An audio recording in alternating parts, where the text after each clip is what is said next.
Hello po, good day sa ating lahat ngayon. Ngayong umaga naman, pakita ko sa inyo paano ako magtanim ng upland kangkong. Ito yung seeds niya. Ayan po.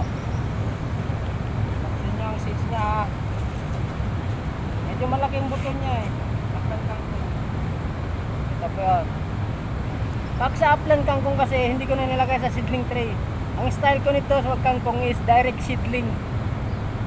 Ganito na po ang direct seedling yan. Napakasali. Yan. Butas ka lang ganyan. Hulog ka isang seeds. Kaya putas.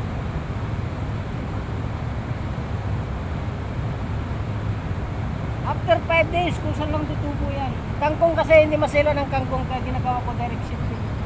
Mas mabilis pa. Hindi mo na kailangan ng seedling tray. Ganyan lang siya.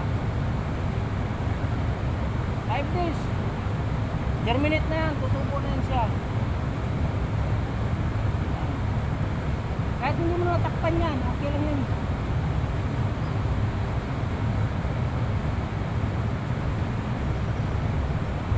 Napakadali magtanim ng kangkong. Saka, ganda sa kangkong, daling umok ginabangan. Lalo ngayong panahon na palaging ulan.